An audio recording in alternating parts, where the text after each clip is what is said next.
Good morning.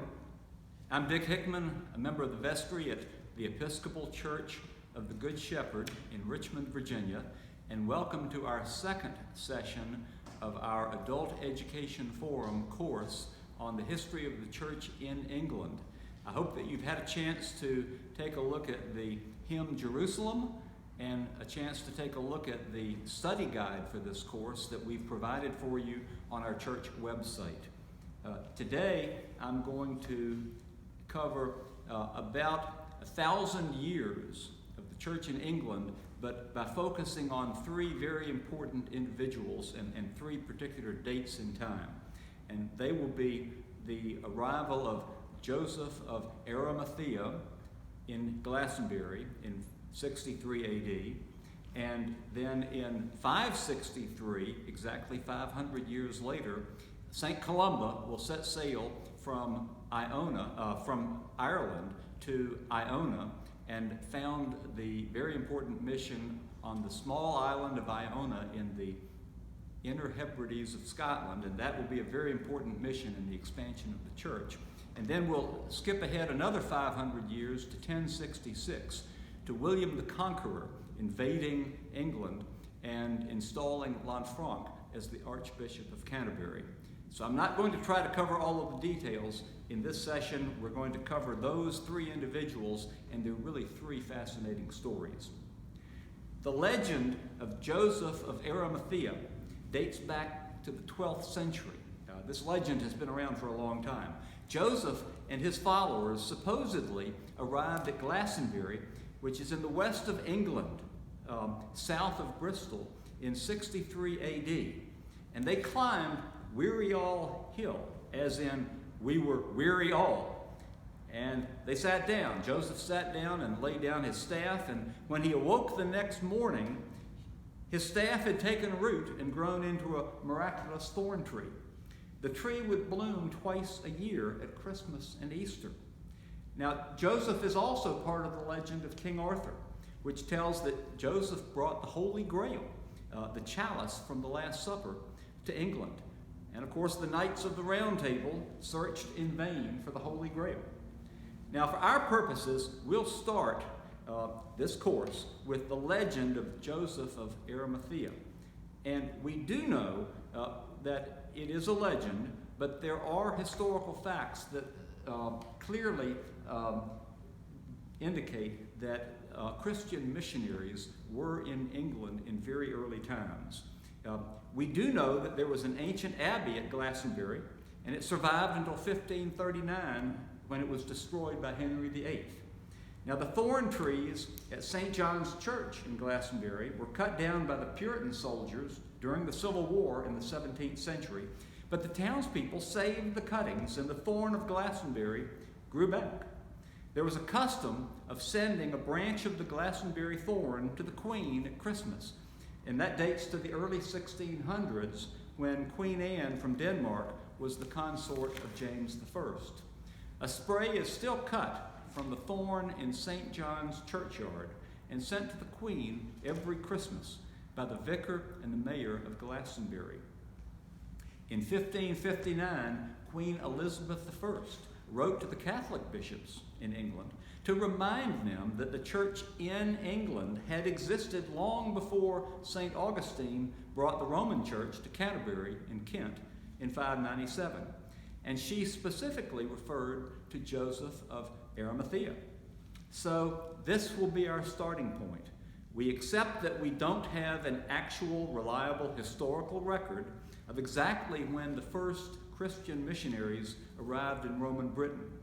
But we do know there is a clear historical record in the writing of Tertullian, an early Christian author who died in 222, that Britain had already received and accepted the gospel in his lifetime.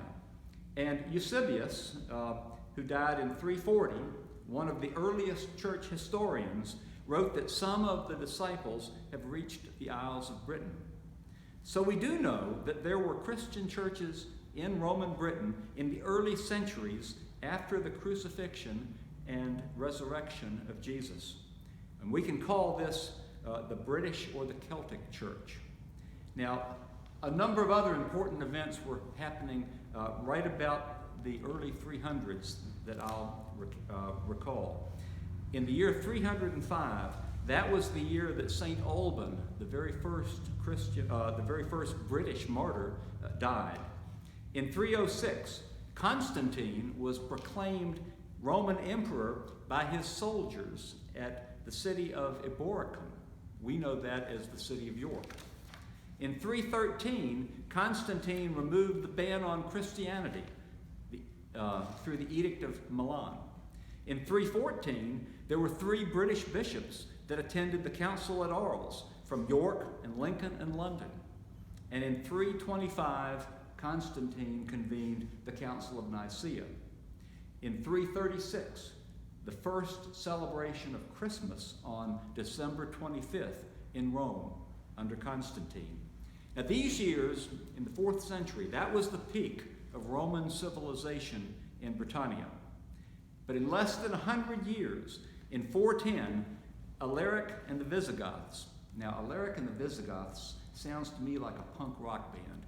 But in fact, the Visigoths sacked Rome, and because of that, the legions were withdrawn from Britannia to defend the Eternal City. And that's the beginning of the end of the Romano-British civilization, which was based in towns and country estates all across central and southeastern England. Over the next 2 centuries, that Roman civilization will disappear in the face of barbarian invasions from the 3 Teutonic tribes from northwestern Europe called the Angles, the Saxons, and the Jutes. Now, there are almost no written records remaining from the 400s and the 500s, and that's why the 5th and 6th centuries are considered to be the Dark Ages. There are no written records. But then St. Augustine arrived in Canterbury in Kent, in southeastern Angleland, or England, in 597, and he brought the Roman Church. So at that time, at the end of the Dark Ages, you had 2 competing churches in England, and they were the Roman Church, which had just arrived with St. Augustine, but for 500 years before that, the Celtic or the British Church had been growing and was thriving in England. But the Romano-Britons were driven to the far west of the British Isles by the Germanic invaders. Now, if they weren't killed or enslaved, which most of them were, the ones that survived moved west to Devon and Cornwall and Wales and Ireland. And the Celtic Church survived there in the western part of the British Isles. Now, the Anglo-Saxons were pagans, and gradually the church began to convert them over the next 150 years. But Ireland became the home of the next part of our story because, as you know, St. Patrick, who died in 461, was instrumental in expanding the Irish church, the Celtic church in Ireland. St. Patrick was a young Romano-British boy who was captured by Irish pirates, and he escaped, went to France, he was consecrated as a bishop, and about 430, he returned to Ireland for the last 30 years of his life, and he built up the Celtic church, and he converted the pagans. But I want you to remember the year 563, exactly 500 years after Joseph of Arimathea. Now, in the year 563, St. Columba sailed from Ireland, from a monastery in Ireland, to Iona. And that was a barren, remote island in the inner Hebrides of Scotland. And he began the process of taking the Christian faith to Scotland, which was called Pictland at the time, northern England, and eventually that faith made its way back to continental northwestern Europe, which was under the pagan barbarians. So the church survived. It survived by moving to the west of the British Isles and Ireland, and then it came back, but it came back through Iona with St. Columba. Now, what do we know about St. Columba? And a lot of it is legend, but we do know that he was born on December 7th of 1521. So at the end of this year, we'll be commemorating the 1500th anniversary of the birth of St. Columba. And I want to share with you an interesting story about St. Columba. And my source is a really fascinating book called A History of the Church of England by M.W. Patterson, who is a fellow of Trinity College at Oxford. And in 1909, which was about the same year, 1 year after the founding of this church, he published the first edition of A History of the Church of England, and this edition is the 1920 edition, so this book is 100 years old. But Patterson's writing style is absolutely fascinating, and he writes some wonderful stories about those who contributed to the spread of the Christian church in England. And this is his chapter on St. Columba. The early history of Columba, the founder of the famous monastery at Iona, is wrapped in the obscurity of legend. He was a scion of the Irish royal house. One of the earliest disputes on record about copyright is said to have been the cause of his missionary work in Scotland. While on a visit to St. Finian, his admiration was so excited by a beautiful transcript of the Psalter that by clandestine work he made a copy of the book. But Finian claimed the copy, and the matter was referred to Dermot, the titular king of Ireland. The verdict of the royal judge was, to every cow her calf, to every book its copy. Columba, in bitter wrath, raised his clans in revolt and inflicted a severe defeat on Dermot. But shortly afterwards, in bitter grief for the lives that had been lost, Columba vowed to win as many pagan souls for Christ as Christians whose death in battle he had caused. And so began Columba's self-imposed exile from Ireland. Crossing with 12 followers to the British kingdom in Scotland that was on the Inner Hebrides of Scotland, he founded the monastery at Iona in 563, and for 30 years made it the center of his missionary work among the Picts. It was a month after St. Augustine landed in Kent in 597 that Columba breathed his last. So Columba is responsible for the church, the Celtic church in Ireland, reaching out and coming to Scotland and eventually coming to northern England and from there to Europe. So the church survived in Ireland, and we can say with great certainty that Western civilization survived because of the monasteries in Ireland that preserved classical learning. And one of these was the monastery of Columba. A key point here is that at this time you had competition between the Celtic or the British church, which was in the west and the north of England, and the Roman church, which was centered in southeastern England. And those two strains of the church, those two branches, were reconciled in 664 at the Council of Whitby.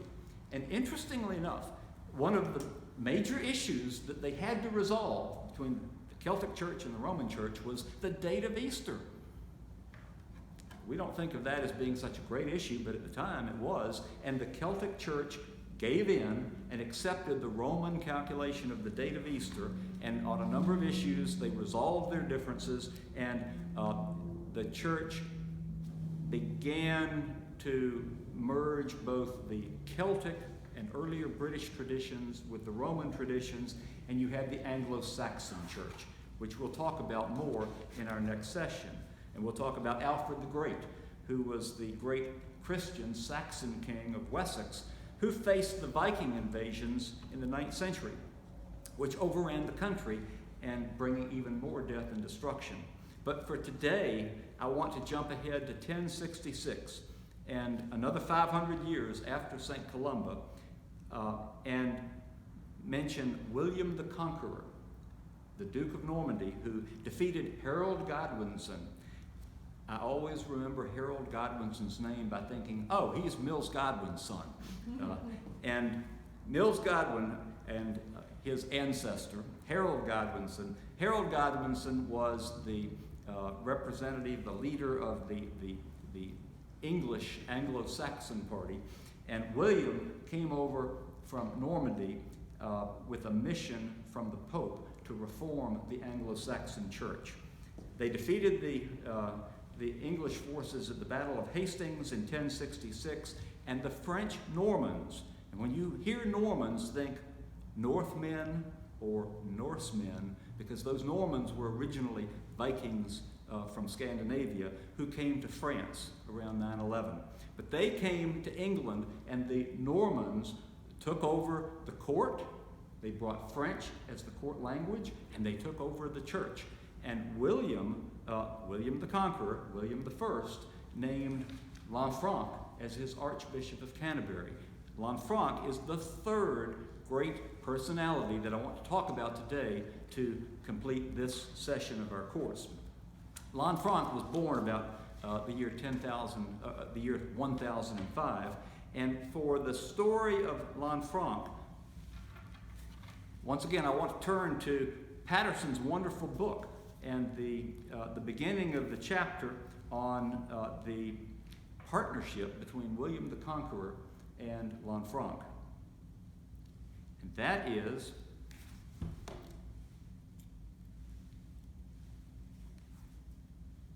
Lanfranc was a remarkable man. Born about the year 1005, the son of a civic magistrate in Italy, he studied Roman law and very soon secured distinction as an advocate. For some unknown reason, he crossed the Alps and in the year 1039 opened a school, which soon became famous in Normandy. Now, crowds of pupils flocked to hear him from all parts of Europe. And a momentous event soon happened. On a journey to another part of the duchy, he fell at nightfall into the hands of robbers, who stripped him of his clothes and bound him to a tree. Lanfranc tried to pray and repeat his office, but to his shame and dismay, he found that having devoted so much of his time to secular learning, he could not remember it. He immediately vowed that if God would deliver him, he would renounce the world and enter the humblest monastery he could find and dedicate himself wholly to the service of God. Does it sound like Martin Luther? Now, released the next morning through the kindness of passers-by, he made his way to the poor and humble convent in Normandy, which was under construction. And Lanfranc entered the brotherhood. At the abbot's advice, he opened a school, and soon the monastery became the center of thought and culture for Western Europe, sending forth year by year men noted for their learning and piety, such as Anselm, afterwards Pope Alexander II, and Anselm, Archbishop of Canterbury. Lanfranc had a wide range of knowledge, both secular and religious. Now, his first contact with the Norman Duke did not seem a likely prelude to the future cooperation of the two men. William, who was at this time the Duke of Normandy, in defiance of the church, had married Matilda, a lady within the prohibited degrees of kinship. That means she was his cousin. Well, Lanfranc publicly denounced the marriage, and William ordered him out of Normandy. Lanfranc was obeying his behest, and riding a lame horse, the best the monastery could furnish, he met William along the road. "Where are you going?" said the Duke. "I'm going out of Normandy as fast as I can," said Lanfranc. "And if you will be so good as to give me a better horse, I will be even more quick in obeying your command." Well, the Duke was pleased by the retort, and he entered into conversation. No doubt the two men took stock of each other's character. If Lanfranc realized the strong will and inflexible severity of William, William has certainly realized how astute and valuable a counselor Lanfranc might be to him. The result was that he restored Lanfranc to his office, while Lanfranc, in his turn, undertook to plead William's cause at Rome. And at Rome, Lanfranc was successful. The Pope consented to sanction William's marriage on the condition that he and his wife should found 2 monasteries in Normandy, and that was done. Now, Lanfranc had found his true sphere, for his genius lay in the field of diplomacy and statesmanship. The reorganization of the English church was the work conjointly by William and Lanfranc. Now, in 1066, Lanfranc was appointed the abbot of St. Stephen's by William, and in 1070 he was offered the see of St. Augustine, and he became the Archbishop of Canterbury. And for 16 years, those 2 men, William the Conqueror and Lanfranc, worked together very closely to reform the church in England. Now, I'm going to end our session at this point, and we'll delve into some more of this in our next session, but I want to thank you again for your time this morning, and we look forward to our 3rd session of the course.